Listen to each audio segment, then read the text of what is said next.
North Central Florida is celebrating the life and legacy of the Reverend Dr. Martin Luther King Jr. today. We'll have coverage of events across our area later on in the newscast, so stay tuned for that.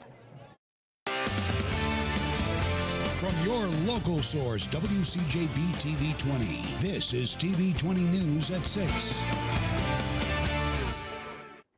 New tonight, a shooting in Putnam County has put an elderly woman in the hospital. Good evening. She thought people were after her, so she called for help. But when that help arrived, she made a big mistake. That woman from Interlachen was rushed to the hospital early this morning after opening fire on deputies. TV-20's Anna Carabio reports neighbors say the woman really did need help.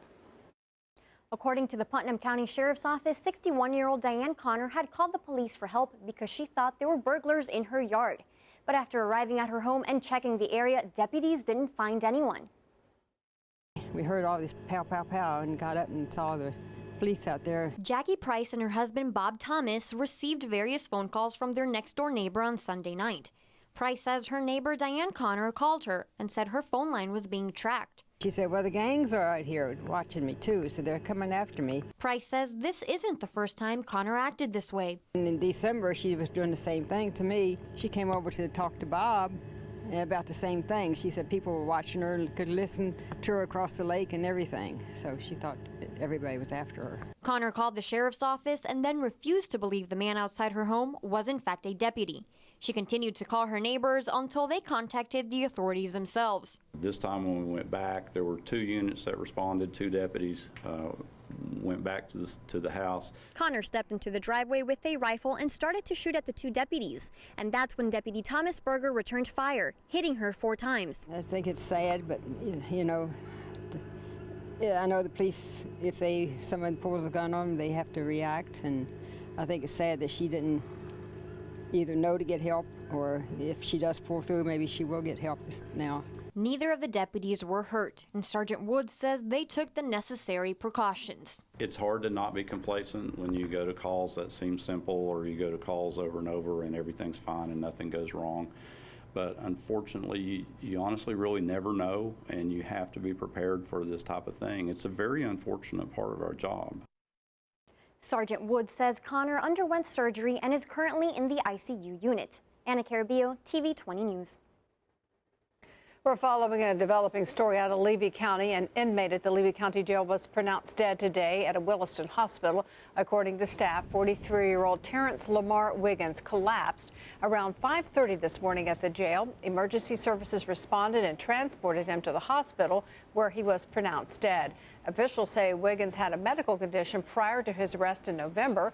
Wiggins went to a jail doctor about his complaints, but his family says he was not given adequate treatment for his heart condition. Our records indicate that on January the 4th that he was seen by the physician that's on staff here. They looked at, his crime, but they didn't look at him as a human being. They didn't look at him as a person who was still sick and who was still ill and who needed help. They knew he had these conditions, so they shouldn't have been paying attention to him when he They are responsible. An autopsy will be performed. Wiggins' family says they plan on seeking justice in the future. Time to take another look at our weather forecast. A beautiful day around North Central Florida today. This was the perfect afternoon to spend outdoors, Bill. It was, but this morning was a different story. I'll view a photo today. It shows what we had early this morning on Bivens Lake. It's been kind of a rough start to the day with a lot of dense fog out there. Couldn't see much of the lake at all once you get past the end of the dock. Send any photos, WCJB Weather. Just mention us on Twitter or WCJBweather@gmail.com. Thanks, David, for that beautiful shot for this evening. As you look out there now, radar satellite composite, no rainfall, but we are watching the clouds build back in across the region. And because of that, the temperature has kind of stabilized right around 59 degrees. There's really not much of a wind chill. Humidity at 44%. Winds out of the west-southwest at about 8 miles an hour at the Gainesville Regional Airport, as we expect to see temperatures not as chilly overnight tonight. Warmer with showers on Tuesday. It will be breezy, too, and then a freeze watch for early Wednesday morning. We'll explain that coming up in a few minutes. We have new details tonight on the death of a boy from Ocala. The grandmother of the 2-year-old boy who died last week says her grandson died of child abuse. On January 8th, deputies arrested 25-year-old Brian Blaylock on a charge of aggravated child abuse. TV-20's Jeremy Frinas exclusively spoke to the little boy's grandmother to find out why she thinks he was beaten to death. Dave, the grandmother tells me she's devastated and heartbroken that her grandson suffered such pain. She describes what little Kane Williams went through before passing away. He was a happy, active little 2-year-old who loved to sing, dance, and laugh. He always smiled, and he did his eyes like this. This is how Nancy Adkins remembers her 2-year-old grandson, Kane Williams. Kane died last week after being treated in the ICU at UF Health Shands for more than a week. He was a fighter. He was strong, but he's not that strong. The baby ended up at the hospital after 25-year-old Brian Blaylock, who was dating Kane's mother, reported the boy had fallen in a tub and hit his head. But an investigation revealed the boy had been abused. I had gotten a text message that he had been beaten. Deputies arrested Blaylock after he admitted to shaking Kane several times until the boy passed out. Atkins says after seeing her grandson in the hospital, she believes Blaylock did more than just shake Kane. He had a bite mark on his right thigh, and on his head was probably 3 times its natural size. According to Atkins, Kane's mother, Melissa Williams, trusted Blaylock with Kane and his 4-year-old sister. She said he played with the children. She never would have expected him to hurt them. Deputies have charged Blaylock with aggravated child abuse, and he remains in the Marion County Jail on a $50,000 bond. In the meantime, Atkins and her family are trying to cope with the loss, and the only way she can do that is by remembering the good times she shared with her youngest grandchild. I hugged him, and he hugged me, and I said, "I love you, Caners," and he said, "I love you, Nana," and so that's the best memory I have of him right now.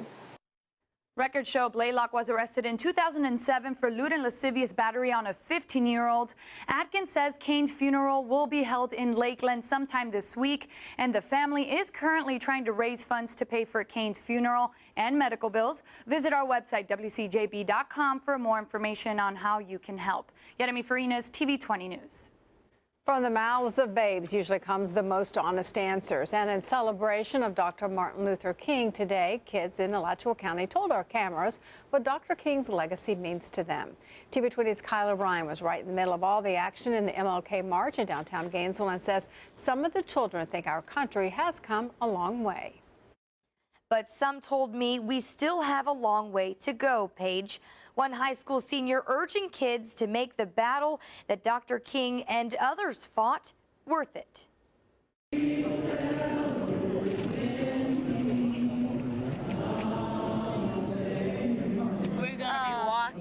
Walking with our church. And they were in good company. Hundreds walked from downtown Gainesville to Waldo Road to commemorate that march that Dr. Martin Luther King made on Washington 50 years ago. A walk kids told me got them to where they are today. He made a speech about freedom. I just want to thank Martin Luther King for everything he did, because now I can do what I want to do in life. A few high schoolers chosen to speak about equality. Free at last. Thank God Almighty, we are free. And called to talk about their personal experiences with oppression. Raven Delk telling her story about a girl who wouldn't play with her as a kid because she was black.